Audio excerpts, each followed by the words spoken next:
दोस्तों, जैसे कि आप इथाका के लिए निकले हो, आशा है कि आपकी सड़क लंबी हो, खोज से भरी हो और रोमांच से भरी हो। अंधेरा, तूफान और शैतान, इससे कभी डरना मत। दोस्तों, ये लाइंस इथाका नाम के एक पोएम से है जिसको सीपी कवाफी ने लिखा है। और ये आज की कहानी की एक प्रेरणा है, मतलब एक इंस्पिरेशन है। दोस्तों, आज की कहानी वन इन द स्पॉटलाइट की है। नहीं समझे?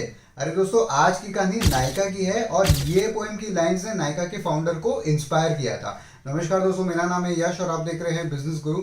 बिजनेस गुरु लोगों की सहायता करता है अपना बिजनेस शुरू करने में, कई तरह के रिटर्न्स फाइल करने में और अकाउंटिंग करने में। आज के वीडियो में मैं आपको पूरी नायका की कहानी बताऊंगा, उसकी पूरी जर्नी बताऊंगा। ये बताऊंगा कि नायका क्यों सक्सेसफुल है और ये भी बताऊंगा कि आप और मैं उससे क्या सीख सकते हैं। तो चलिए दोस्तों, शुरू करते हैं।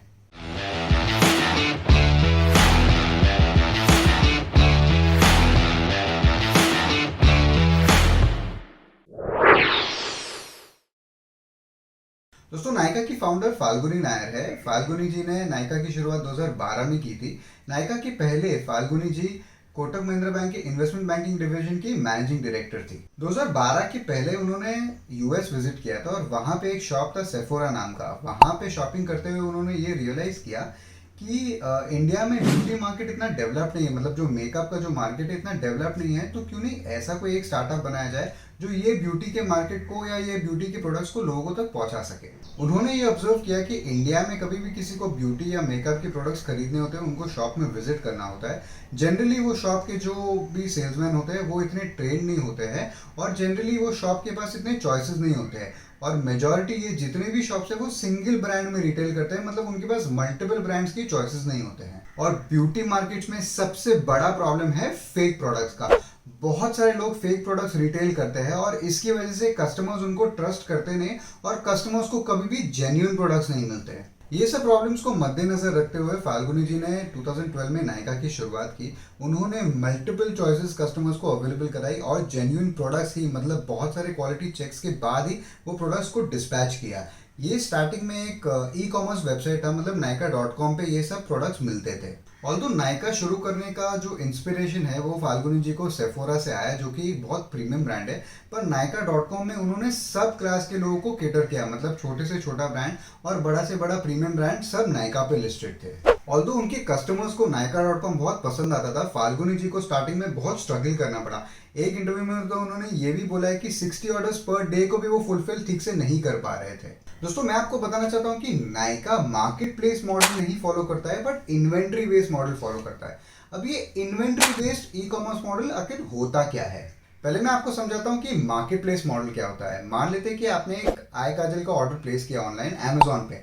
तो अमेजोन का जो आय काजल का सेलर है वो आपको डायरेक्टली वो प्रोडक्ट को शिप करता है और अमेजोन खाली एक कुरियर सर्विस की तरह ऐड करता है। अमेजोन आपके पार्सल को ओपन करके नहीं देखता है कि उसमें एक्चुअली आय काजल है या तो ये मार्कर डाल दिया आय काजल के बदले।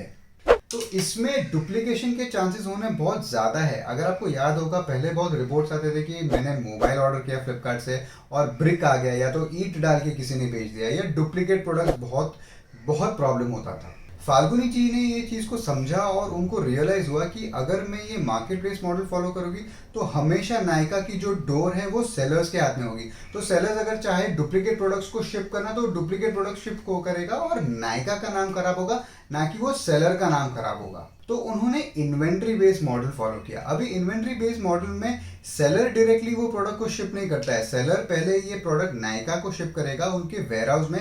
नायका उसको चेक करता है कि ये वाकई में काजल है कि या तो ये एक्चुअल में मार्कर है, और उसके बाद क्वालिटी चेक पास होने के बाद वो प्रोडक्ट आपको डिस्पैच होता है जब आप ऑर्डर करते हो। तो इसमें पूरा का पूरा जो प्रोडक्ट और क्वालिटी कंट्रोल है वो नायका के हाथ में होता है और इसकी वजह से वो जेन्युइनली गारंटी कर सकते हैं कि ये प्रोडक्ट्स एकदम ओरिजिनल है। इस मॉडल की वजह से नायका अपने कस्टमर्स में सुपर हिट हो गया, पर फाल्गुनी जी को इस फील्ड का कोई एक्सपीरियंस नहीं था। तो उनको स्टार्टिंग में बहुत सारे टीथिंग ट्रबल्स आए या बहुत सारे ट्रबल्स आए, पर इसके बाद नायका की सिचुएशन धीरे धीरे इंप्रूव होती गई। धीरे धीरे नायका अपने पैरों पे खड़ा होना सीख रहा था। 2015 में उन्होंने पहला अपना ऑफलाइन स्टोर ओपन किया। आज की तारीख में नायका एक बहुत ही सक्सेसफुल स्टार्टअप है और आज उसके पास 76 से ज़्यादा भी ऑफलाइन स्टोर्स है और ऑब्वियसली वो अपने प्रोडक्ट्स नायका.com पे तो रिटेल करता ही है। अभी मैं आपको कंपनी की क्रोनोलॉजी बताता हूँ। मई 2012 में कंपनी के ऑपरेशंस की शुरुआत हुई अक्टूबर 2012 में इसका बीटा साइट लॉन्च हुआ, मतलब प्रोटोटाइप लॉन्च हुआ। जैन 2013 में इसका पब्लिक में कमर्शियल लॉन्च हुआ। लॉन्च होने के बाद ये इतना सक्सेसफुल हो गया कि 3 महीने में, मतलब मार्च 2013 में, इनके फेसबुक के फैंस या फेसबुक के फॉलोअर्स 50,000 से ज़्यादा हो गए। 2015 में नायका ने अपना एंड्रॉयड ऐप लॉन्च किया और 1 साल बाद अपना iOS ऐप लॉन्च किया। 2016 तक उनका 40% सेल ये ऐप के थ्रू आने लगा। 2015 के बाद नायका का एक प्रोग्रेस एक स्टडी वे में चलता रहा। उनको अच्छा खासा ग्रोथ मिला और धीरे धीरे वो और ब्रांड्स ऐड करते रहे और ऑफलाइन स्टोर्स ऐड करते रहे। नायका को आज तक $340 मिलियन की फंडिंग मिली है और उसकी लास्ट वैल्यूएशन राउंड के हिसाब से उसकी वैल्यूएशन यूनिकॉर्न स्टेटस की थी, मतलब $1.2 बिलियन की थी। साल 1920 में नायका का रेवेन्यू 1160 करोड़ था और उन्होंने 2.5 करोड़ के आसपास का प्रॉफिट कमाया था। अभी नायका अपने आईपीओ के लिए प्रिपेयर कर रहा है और उन्होंने आईपीओ के लिए एक $4 बिलियन का वैल्यूएशन सीक किया है। नायका की स्टोरी सुन के आपके एक माइंड में क्वेश्चन आना चाहिए। सर मेरा एक सवाल है सर। नहीं आया? Amazon और फ्लिपकार्ट के होते हुए Nykaa as an e commerce platform कैसे सक्सेसफुल है?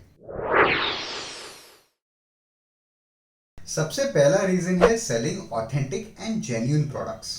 अभी आज की तारीख में अगर मैं कोई डीओ खरीदने जाता हूँ कोई भी मेडिकल शॉप में या कोई भी ब्यूटी के शॉप में, मुझे हमेशा पता नहीं होता है कि ये प्रोडक्ट जेन्युइन है कि नहीं। पर जब ये सेम चीज़ कोई भी नायका से खरीदता है उसको 100% गारंटी होता है कि ये प्रोडक्ट 100% जेन्युइन ही होगा। 100% जेन्युइन प्रोडक्ट्स सेल करने की वजह से कस्टमर्स को नायका पे ट्रस्ट आने लगा और धीरे धीरे ये एक नेटवर्क इफेक्ट बन गया। मतलब लोग एक दूसरे को नायका रेकमेंड करने लगे और धीरे धीरे नायका सक्सेसफुल होता गया। अगला रीजन है वैरायटी ऑफ प्रोडक्ट्स या तो wide choice in products. Nykaa के कस्टमर्स ऐसे बोलते हैं कि अगर कोई लिपस्टिक का शेड है जो कहाँ पे भी दुनिया में नहीं मिल रहा होगा, 100% नायका पे मिलेगा ही। इसका क्या मतलब है? नायका अपने कस्टमर्स को बहुत वैरायटी देता था चॉइस में और उनको जहाँ पे भी कोई भी प्रोडक्ट नहीं मिलता था हमेशा नायका पे तो वो प्रोडक्ट मिलता ही था। तो ये वाइड वैरायटी या बहुत सारे चॉइस की वजह से नायका धीरे धीरे अपने कस्टमर्स में एक जगह बनाने लगा कि जब भी आपको ऐसा कोई प्रोडक्ट चाहिए जो कहाँ नहीं मिल रहा है, आपको नायका पे जाना चाहिए और वो प्रोडक्ट हमेशा नायका पे मिलेगा ही। And we see this in terms of customer feedback. Many customers said that, oh, we are not able to find this product anywhere, but you have it on the site, so we are very happy.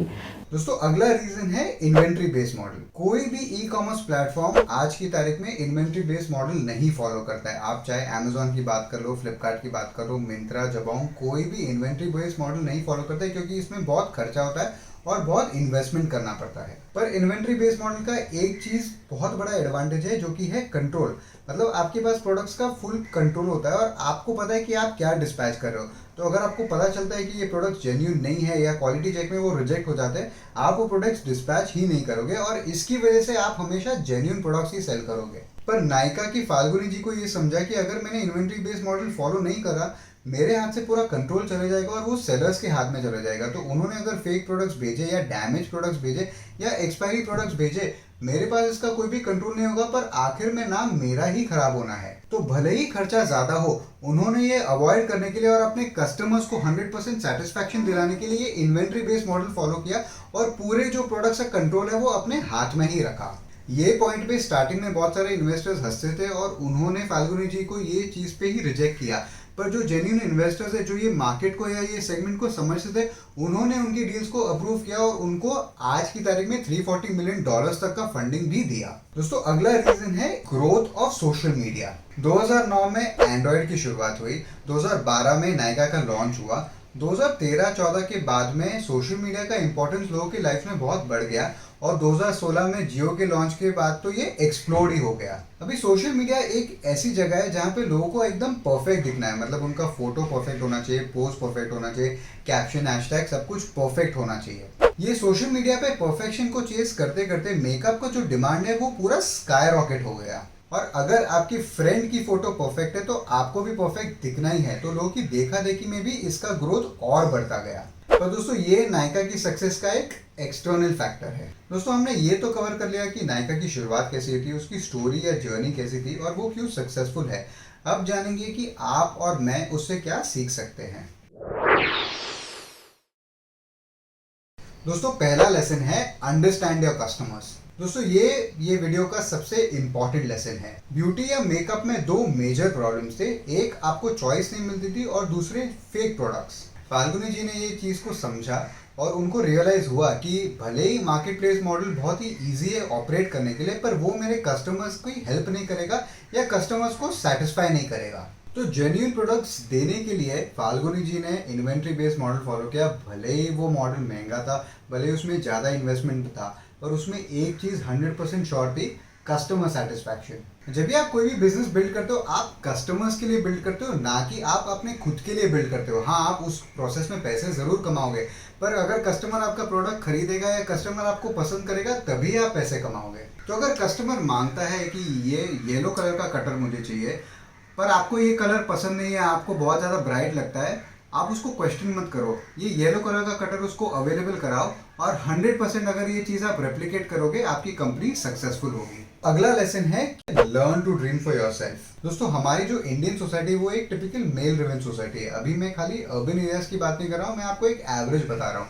जब भी कोई औरत बाहर जाके काम करती है, अपना बिजनेस शुरू करना चाहती है, उसको हमेशा सपोर्ट नहीं किया जाता है। फाल्गुनी जी को भी ये सब ही फेस करना पड़ा जब उन्होंने अपना बिजनेस की शुरुआत की। उनकी फैमिली से तो उसको सपोर्ट मिला, पर जो एक्सटर्नल फैक्टर्स थे या जो भी उनके वेंडर्स थे या इन्वेस्टर्स थे, वहां पे उनको कोई इतना पॉजिटिव रिस्पॉन्स नहीं मिला। लोगों ने तो उनको ये भी बोला कि आपको ई कॉमर्स में कोई भी प्रोडक्ट करना है करो, पर ब्यूटी मत करना, इलेक्ट्रॉनिक्स कर लो, कंप्यूटर्स कर लो, पर ब्यूटी के सेगमेंट को टच मत करना। पर फाल्गुनी जी को ये लगा कि ब्यूटी का जो भी सेगमेंट है वहां पे बहुत स्कोप है और वहां पे जरूरत है इम्प्रूवमेंट की, और उन्होंने अपनी जर्नी पे चलना कंटिन्यू किया। तो अगर आपके घर में कोई फीमेल हो जो काम करना चाहते हैं या काम कर रहे हैं, उनको आपको एनकरेज करना चाहिए। या अगर आप कोई फीमेल हो जो हमारा वीडियो देख रहे हो और आपको अपना बिजनेस शुरू करना है, आपको बाहर जाके काम करना है, आपको फाल्गुनी जी से इंस्पिरेशन लेना चाहिए। अगर वो कर सकते हैं तो आप क्यों नहीं। दोस्तों, अगला लेसन है keep your eyes wide open, मतलब अपनी आंखें हमेशा खुली रखो। अभी आप ये सोच रहे हो कि ये लेसन नायका से कैसे कनेक्टेड है। दोस्तों, 100% कनेक्टेड है। जब आप बाहर कोई ट्रैवल पे जाते हो, कोई हॉलिडे पे जाते हो, आप कोई सीखने के नज़रिए से नहीं जाते हो, आप रिलैक्स करने के लिए जाते हो। पर फाल्गुनी जी जब अपने यूएस हॉलिडे पे थे, उन्होंने सेफोरा के स्टोर में जाके देखा और वहां पे उनको नायका का इंस्पिरेशन आया। अगर आप कोई बिजनेस करना चाहते हो और आप कोई आइडिया की तलाश में हो, अपनी आंखें हमेशा खुली रखो। भले आप हॉस्पिटल में हो, हॉलिडे पे हो, शॉपिंग कर रहे हो या कहाँ पे भी हो, आपको आइडिया कभी भी आ सकता है। बड़ी बड़ी कंपनी जैसे उबर, एयरबीएनबी और आज की स्टोरी नायका, उनकी शुरुआत बिल्कुल ऐसे ही हुई है। दोस्तों, अगला लेसन है एंजॉय योर जर्नी। वीडियो की शुरुआत में आपको हमने कविता के लाइंस बताए थे और वो फाल्गुनी जी का ये स्टार्टअप के लिए एक इंस्पिरेशन थे। वो लाइंस का सिंपल मतलब है एंजॉय योर जर्नी। बिजनेस का सफर बहुत हार्ड होता है। आपको सक्सेस 6 महीने में मिल सकता है, 6 साल में मिल सकता है, या उसको सालों लग सकते हैं। पर आप अगर ये बिजनेस की जर्नी या तो ये स्टार्टअप की जर्नी अगर एंजॉय नहीं करोगे और सक्सेस के लिए रुकोगे, जो शायद 20 साल के बाद भी आ सकता है, आप हमेशा मिजरेबल या परेशान रहोगे। बट अगर आप ये माइलस्टोन्स या छोटे छोटे जो इवेंट्स है उसको एंजॉय करोगे या पूरी जर्नी को एंजॉय करोगे, आप हमेशा खुश रहोगे। और अगर आप सक्सेसफुल हुए तो और थोड़े से खुश होगे, और अगर नहीं हुए तो ठीक है, आप वापस शुरुआत करोगे। तो दोस्तों, अगर आप कोई भी बिजनेस कर रहे हो, जर्नी को एंजॉय करना बहुत ही इंपॉर्टेंट है। दोस्तों, आशा करता हूँ आपने हमारे आज के वीडियो से कुछ सीखा होगा और आप ये जो लेसन है अपने बिजनेस में अप्लाई करोगे। अगली बार मिलेंगे। जय हिंद।